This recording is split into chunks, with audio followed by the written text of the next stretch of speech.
Godcast with Josh Fritz here. This is a video I'm going to share with you that I want you to listen to.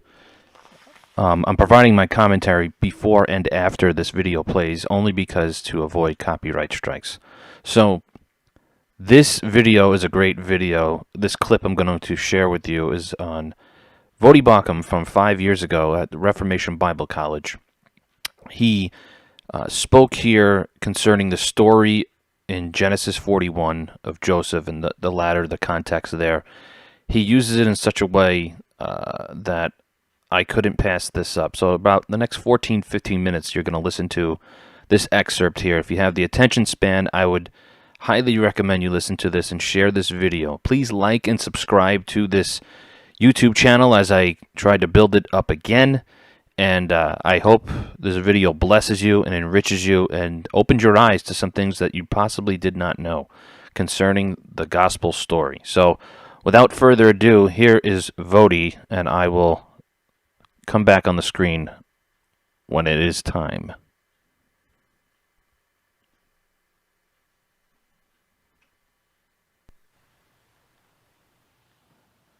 I do not define myself by those things. Instead, I look to the promise of God. The name of his second-born, Ephraim. God has prospered me in the land of my affliction. Did you catch that?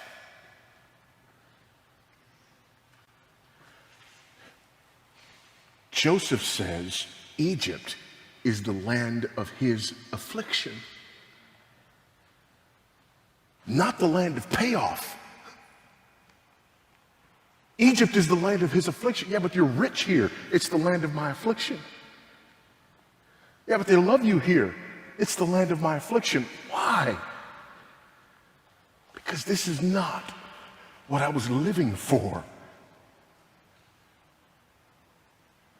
I'm a child of the covenant. I'm a child of the one true God. I'm a servant of the King of heaven. I don't exist to serve the king of Egypt. So, number one, this is not the payoff moment, because if you just look at the narrative, these are not the things that we look forward to. But secondly, if you look at the naming of his sons, Joseph didn't even see this as a payoff moment. So here's the question. Why Genesis chapter 41? I'm so glad you asked. Joseph himself answers this question when his brothers show up. He finally reveals himself to his brothers. He cannot control himself anymore. And when he reveals himself to his brothers, here's what doesn't happen. Joseph does not look to his brothers and say, I'm Joseph. I'm the one you sent into slavery. I'm the one that you wanted to murder. I'm the one that you did not want to bow before, but you've been bowing before me ever since you came to Egypt. I'm the one that you didn't think much of, but now God has made much of me. I am the one that you thought God gave too much favor from his father. Now I'm the one that God has favored before the most powerful man in the world. See, that's what you would have said. How do I know that? Because that's what I would have said.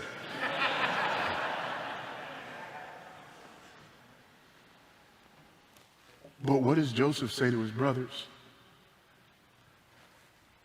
I'm your brother, Joseph, when you sold into slavery. And just when they could feel the noose around their necks, he says, do not be angry with yourselves,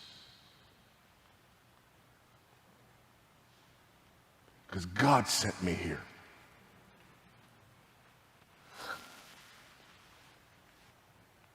To save you.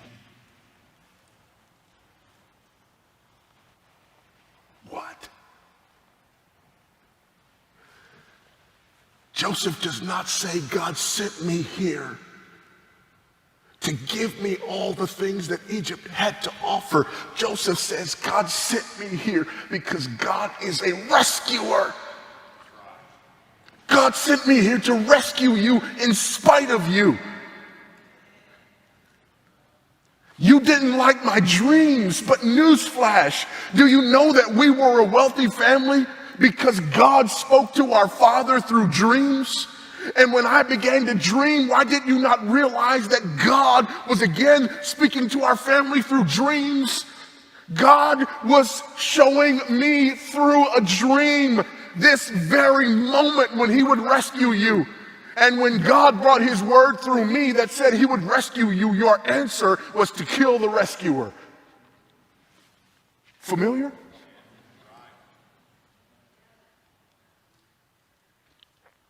But I'm not mad, because I let that stuff go. And this is not my home. But if Genesis 41 wasn't about Joseph, who's it about? Actually, briefly, let me explain. God makes a promise in Genesis chapter 3 and verse 15. This promise involves the promised seed. He pronounces this promise in a curse against the serpent. The serpent believes exactly what God says, which is why in Genesis chapter 4 we have the first murder.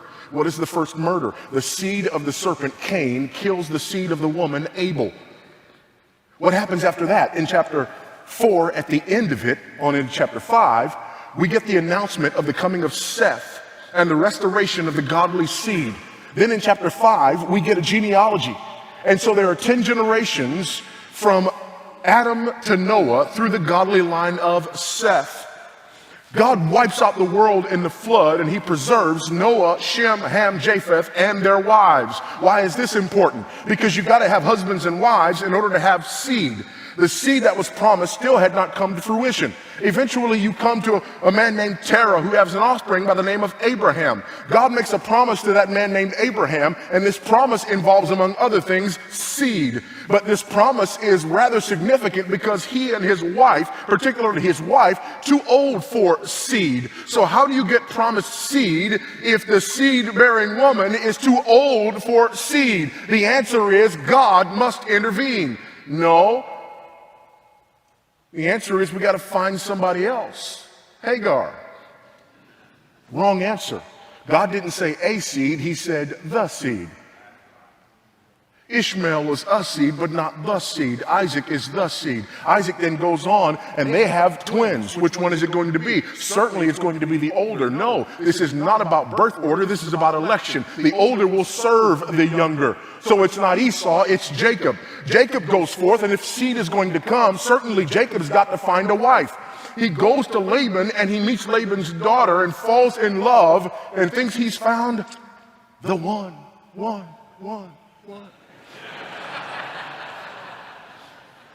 7 years he works, and he gets married and wakes up next to the other one. And you thought it was a love story, but it was not a love story. It was an election story. The one whom he loves cannot bear children. Told way later in the story when she gives birth to a son named Joseph and then one named Benjamin. And then she dies. Joseph is loved above all of his brothers because he was the beloved son of the beloved wife, but he was not the promised seed. The woman that he didn't even want, when her sister couldn't have children, she did. And she proceeded to give birth to Reuben, Simeon, Levi, the father of the priesthood, and Judah. And as we come to this story, in Genesis chapter 37, we are introduced to Joseph. In Genesis chapter 38, there seems to be a chapter that's out of place, because now we read about Judah and Tamar, the worst moment in Judah's life. Why is that there in the midst of the story about Joseph? Because it's not about Joseph, it's about Judah. Well, why show Judah at his lowest point? Because God has to redeem Judah for him to take his place as the head of the family and to be identified as the promised seed because of the electing work of God. And so God redeems Judah. And in what moment do we see Judah's redemption? When Judah says to his father, Jacob, send me with the boy Benjamin. I know you love him. and if anything happens to him, I will be his substitute. Joseph tries them, and he takes Benjamin and says, I'm keeping this one. Jacob says, it'll kill my daddy. Take me instead of my brother as his substitute and put his punishment upon me in order that my father may be pleased by his redemption. Does that sound familiar? Judah goes on to have a son. It's a great-grandson. And his name is David. David, just like his father Judah, shows up on the scene like this great-grandfather of his. And what does he do when he shows up on the scene? When he's finally identified and the promised seed brings forth his presence with authority, he walks down into a valley where there's been a giant who made this proposition: send me a man to fight with me. If he defeats me, we will serve you. If I defeat him, you will serve me. David goes down, fights the giant as the representative substitute for God's people, wins victory over the giant, thereby winning victory on behalf of all of God's people.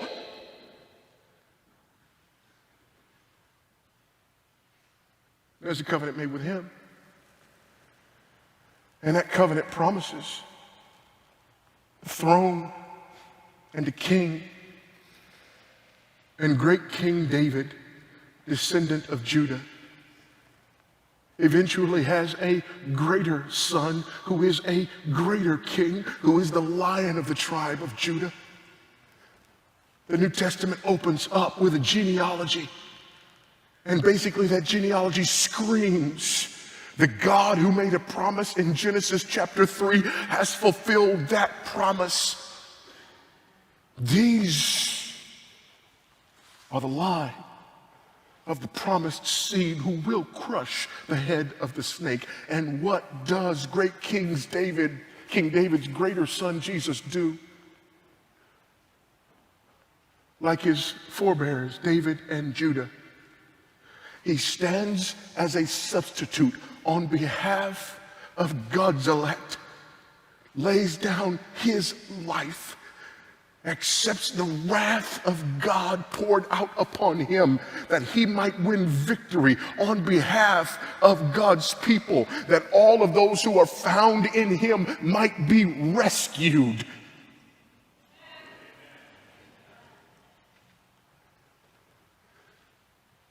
Why is Genesis chapter 41 important? Because God rescues Joseph in order to rescue Judah, in order to rescue Israel, in order to rescue me.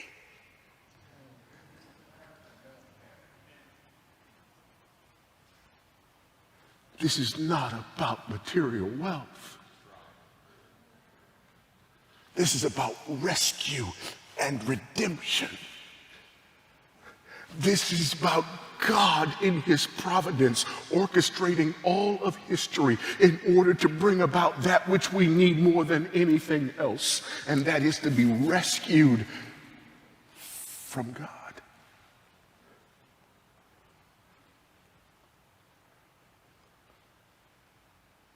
The first Adam ate, and we all died in him. The last Adam died, and as a result, we shall all feast with him. This is why not only Genesis 41, but the whole Old Testament matters and makes sense. Because it points to God's redeeming, rescuing work in the person of Christ.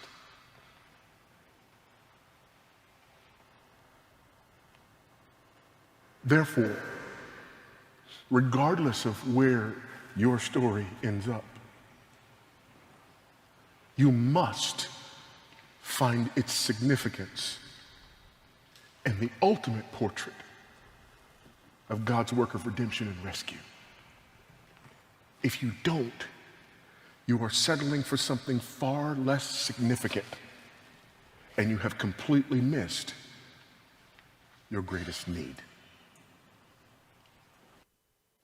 What an excellent video from Voddie Bauchum as he goes systematically through parts of the lineage of Jesus Christ, and with the overshadow there of the story of Joseph and the rescue that he was a part of going into Israel, and rather going into Egypt, and not knowing the full scope of it until that time, and he's going to reveal himself to his brothers. And Voddie paints a great picture there. He doesn't do it. The Scripture does it. It's the Holy Spirit who does it, of what redemption is, and it's in Jesus Christ. And the only reason why I wanted to share this video is because I'm trying to approach making these videos better, in that letting the person speak, obviously, and not me speak so much. But in order to prevent any copyright, I need to provide my commentary on this video, and it's a great video. I mean, it just points out the gospel story for us and our need of rescue. So if you're not familiar with this channel, look here for more content. I will be uploading more. This is just one of the things I'll be doing, highlighting videos. This was 5 years ago at Reformation Bible College that Voddie Bauchum spoke at, and went through the story here of Genesis. And as I was listening to this, I said, wow, he's really pointing everything out in such a manner that's very clear on the gospel. And I want you to stay here on this YouTube channel if you can. If you're new to this channel, I'm rebuilding. The last channel I had got shut down. I am rebuilding here on this one. Right now we're at about 39 subscribers. I want to build it back up. So look here for more content from me, and I'll be highlighting videos from people in which they say things that are either good or great or falsely, and I will also talk about that. So please smash the bell, like, subscribe. Thank you for watching tonight. God bless you. I will see you next time here on the Godcast. Take care.